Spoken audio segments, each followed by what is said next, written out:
ada kalimat tanya yang mengandung makna perintah, dan itu makna yang halus. Ya, kalimat tanya. Misalnya apa? Kalau menyuruh makan, ya, berkenan apa mencicipi makanan ambo ko. Kan bertanya Pak tu. Tu makanlah Pak, itu bahasa itu. Itu bahasa yang paling halus tu Pak, bertanya. Ambo kalau datang mahasiswa ambo ke ruangan ambo ketujuhnya tiba lo Pak. Bisa ambo kecaan keluar perintah tu Pak. Tapi bisa ambo mengecek bertanya Pak, boleh Pak surang dulu? Boleh Pak kerajo sebentar dulu? Itu maksudnya musi itu Pak. Ya. Bisa enggak Pak kerajo sebentar dulu? Artinya keluarlah dulu, itu bahasa dah Pak. Sama tadi yo makan gitu yo Pak. Kalau apa suruh makanlah tu kasar Pak. Apalagi pilihan katanya bukan makan sungkahan lah, itu kasar le Pak. Atau tandehan lah gitu ya. Tapi kalau bertanya, ya, berkenan sudihkah Bapak mencicipinya, itu lebih enak Pak. Maksudnya makanlah. Tuh. Maka kalimat fabi ayyi ala rabbikuma tukadziban itu kalimat tanya, maknanya perintah. Bersyukurlah dengan nikmat Allah. Itu maknanya tuh Pak. Maka fa di sana maknanya sababiyah, sebab. Nah, ini juga sebab.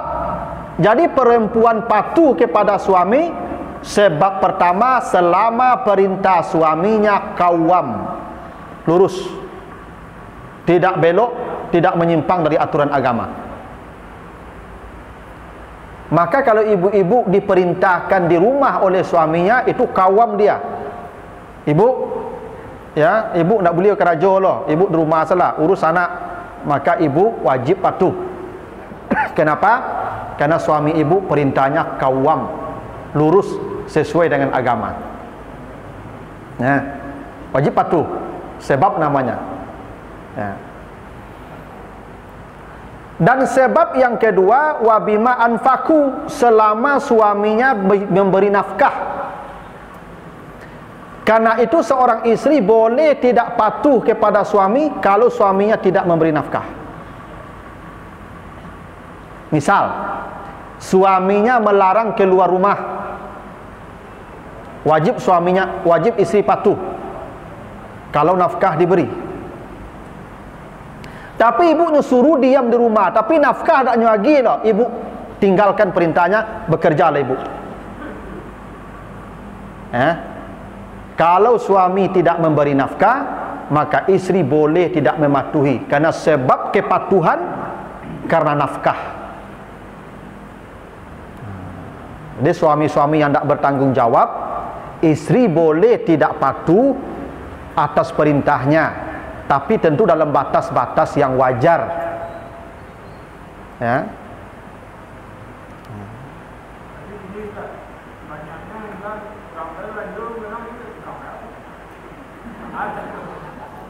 Kalau itu kategorinya nusus namanya nih. Tadi cukuin balanjo Pak, ya toh? Itu nyo mengarengkang jo lai. Itu namanya nusus nih. Nusus namanya.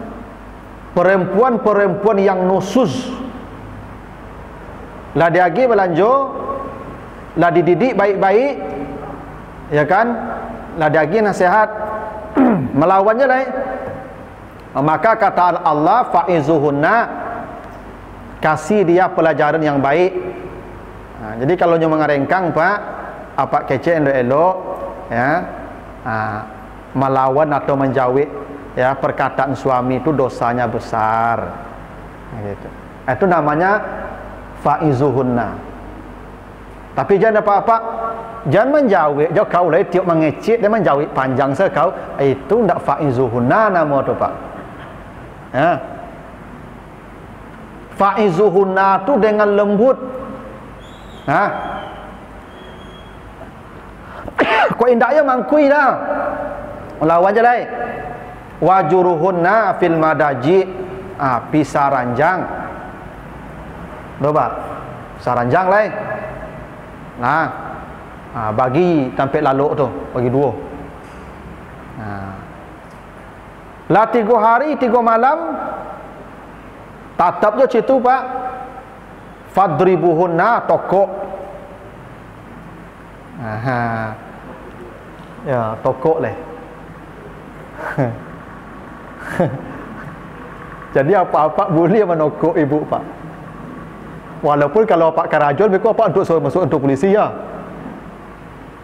Tapi dalam agama boleh.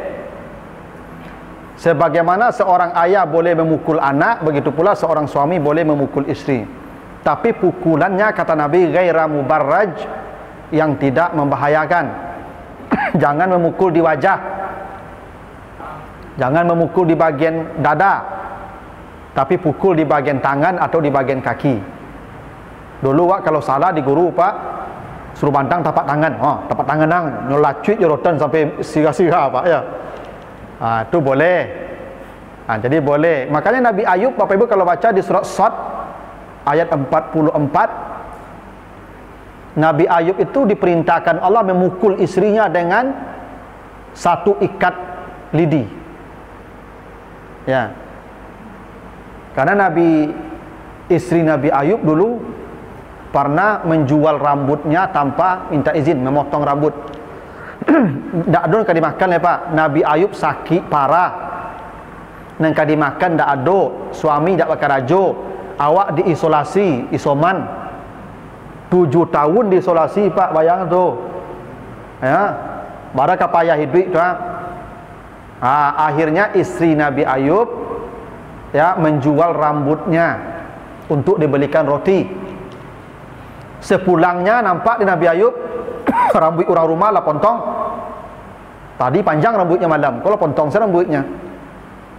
Maka Nabi Ayub marah besar. Kenapa dia menjual rambutnya tidak minta izin? Makanya ibu-ibu jangan potong-potongnya rambut itu. Ya, minta izin kapak lu. Ya, kok kamu ngarik rambut, ngecek kapak lu, Pak, ni kamu potong rambut ya. Jangan caknya. Mana tahu apa ketujuh rambut panjang? Ya tahu? Lah ibu karik rambut ibu. Ya kan? Itulah madis tu jadi ibunya lah. Maka minta izin. Maka Nabi Ayub bersumpah, nanti kalau saya sehat, engkau saya pukul 100 kali. Sehat dia, Allah perintahkan tetap pukul istrimu, kata Allah. Maka dikumpulkan lidi 100, diikat dalam satu ikat, dipukulkan sekali saja.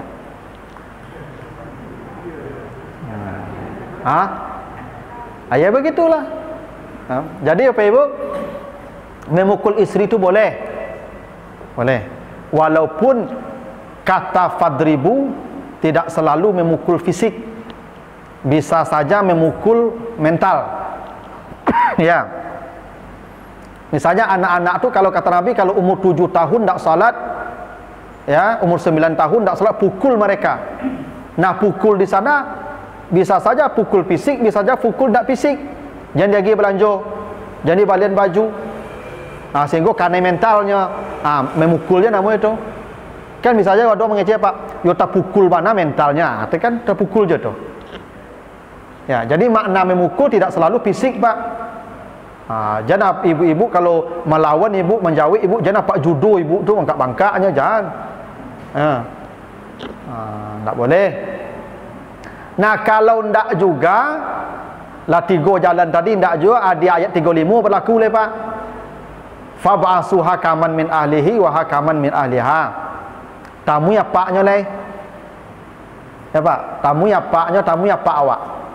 Dulu kan apaknya ya pak awak duduk dakik-dakik mah ketika ijab kabul dulu. Tamu mereka. Ya. Ambo kalau masalah je orang rumah ambo tamu ya pak ambo. Tamu ya pak orang rumah ambo. Ya, untuk curhat. Karena apak ko padangnya le lapang. Kalau amak padangnya pendek. Ya, amak ko sampi. Ya, kalau kamak curhat langsung suruh cerai. Ya. Bu amak ko tak pernah bisa mencari anaknya susah. Salah susah anaknya, amaknya susah dulu. Bu amak ko emosional orangnya. Asal susah anaknya hilang akal tu. Itulah cari ibu-ibu asal luku anaknya. Ibu-ibu ko langsung stres ya Pak. Dapat luku ketek ya Pak. Tapi mencari anaknya luku tu yo rasukannya runtuhan dunia ko Pak. Ndak berjalan pengananya le. Kalau apa-apa ndak pengana le panjang. Kalau kapak baca itu Ya kan, masalah orang rumah, jawapan apa sederhananya Pak. Ambo kok ngecek ke abang ambo jual rumah ambo lah balik mana masalah ambo Pak. Masalah ya perangai rumah ko Pak, ko menjawik tarui senyo. Dia mengecek dan dia menjawik tarui. Pakai cek abang ambo, amang lebih itu mah. Amang penjawik di dulu leh. Lah puluh-puluhan tahun menjawik kecek dan mapi dan tanang kan. Pulang lagi. Itu kalau jawab Pak. Dan ambo pulangnya le Pak. Bawa pulang ambo Pak ambo lebih menderita yang ambo kido le. Ya. Ya. Dan nyantok tu selamanya Pak. Berpuluh-puluh tahun yang menderita dia mak ambo. Tu makanya ketikalah yang tiga tadi mentok Pak, nang kampek le tamunya Pak le. Tamunya Pak awak, tamunya Paknya. Supaya nak jadi bercerai. Sebab kalau kamak pasti bercerai. Yakin apa? Kalau kapak mertua, ya kan? Pak baca apa? Anak apa beko perangainya. Dan makuk nak taluk dia makuk dangken kang macam. Yo citunya caknya. Tu makuk dangken kangnya. Kecek waden ang taluknya. Ang lebih kuat idan. Dia nak taluk lo makuk dangken kang. Tu jawab mentua Pak.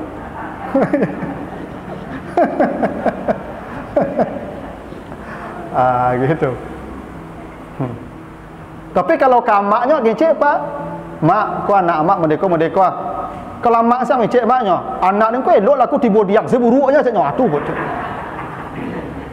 Selama Jordan tu eloknya jo, ku tiba diam ku buruknya tu cak Pak. Ngecek amak Pak. Yo bela anak itu. Ya. Tapi kalau kapaknya nak itu jawab no, dan tidak taluk dia makut dagen kang maknya. Kalau taluk dan cak dia nak taruinya. Itu. Pulang lah.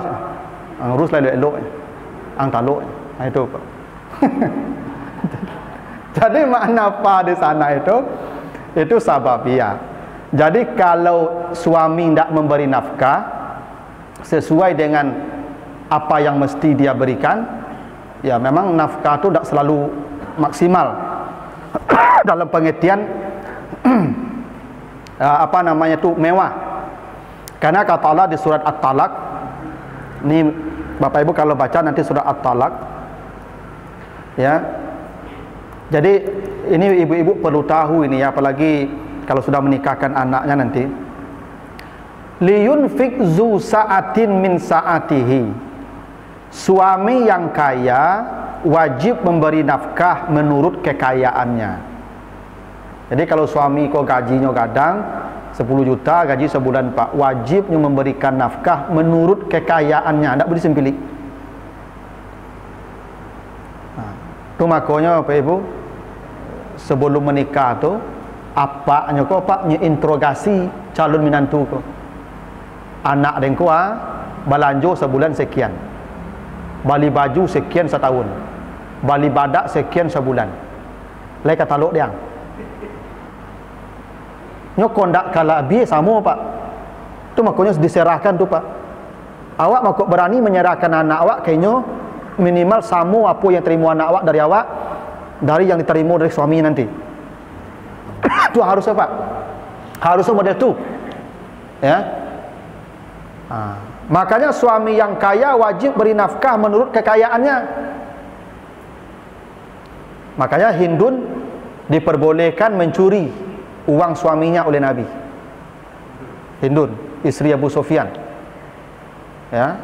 Ketika Hindun datang ke Nabi dan mengadu bahwa suaminya kikir, padahal suaminya kaya karena Abu Sufyan itu pengusaha. Maka kata Nabi, khuzi ma yakfik, engkau boleh mengambil tanpa sepengetahuan suamimu, sesuai kebutuhanmu. Ya Pak. Jadi istri boleh mencuri. Itu nama sababiah tadi Pak. Kapan suami patuh? Kalau kasih nafkah cukup. Kalau tak kasih nafkah cukup, dia boleh mencilok. Boleh melanggar. Itu kalau kayo Pak. Tapi kalau lah pensiun, kan dicilok lah, tak ada lah. Ya, ni cilok je lah. Ya. Aku ada salah lah. Kalau pensiun ke. Waman kudira alai rizku, siapa yang disempitkan rezekinya, Siapa yang rezekinya sempit, tak kaya lah, kerajo serabutan, penghasilan tak tatap, dan waktu menikah dulu terjalin di perempuan ko, di isteri ko, bahwa suaminya ko tak punya penghasilan tetap, kerajo tentu dirinya, tapi nya siap menerima keadaan itu, maka suami tadi tidak wajib memberikan nafkah kecuali sebatas dia mampu saja. Dan isteri ketika itu tidak boleh menuntut lebih dari kemampuan suaminya. Kalau si istri tidak patuh karena suaminya berpenghasilan kecil, sementara dia sudah mencari semampu dia, istrinya tidak patuh, maka istrinya berdosa. Ketentuannya begitu, Pak. Ini masalahnya suaminya banyak uang, kikir, atau suaminya pemalas. Kan ada suami-suami kini, Pak, dunia terbalik tu, dan suamiku duduk di rumah, dan istriku lah yang kerajukan kamari. Ya, kalau ada yang begitu, maka istri boleh tidak patuh dalam batas tertentu. Kenapa? Karena sebab kepatuhan hilang. Apa sebab kepatuhan? Nafkah. Itu sebab kepatuhan. Bila dia tak kasih nafkah, kecuali dia sudah berusaha, memang segitu nafkah yang bisa dia berikan, tak boleh tak patuh, Pak. Patuh ibu, memang kemampuannya segitu. Ya Ustaz, ambo, ya kan ambo membantu Ustaz, ya, ambo lah payah membantu tu menyuruh-nyuruh saya Ustaz. Membantu ke siapa yang menyuruh membantu? Ibu ni ingin membantu seorang atau apa menyuruh membantu ibu? Kalau apa menyuruh ibu bakar rajo, ibu boleh tak patuh.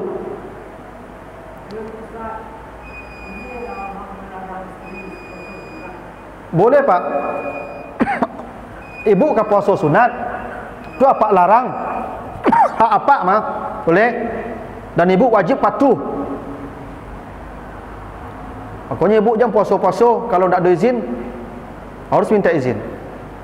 Karena hak apa memberi izin atau tidak.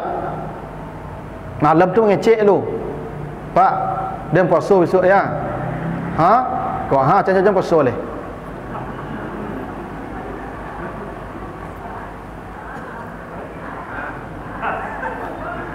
Kau jangan puasa leh tu.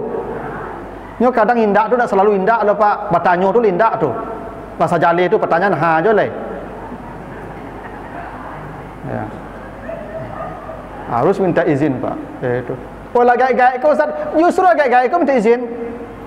Muda-muda lah sadonya. Kenapa? Ya sebab sudah tadi.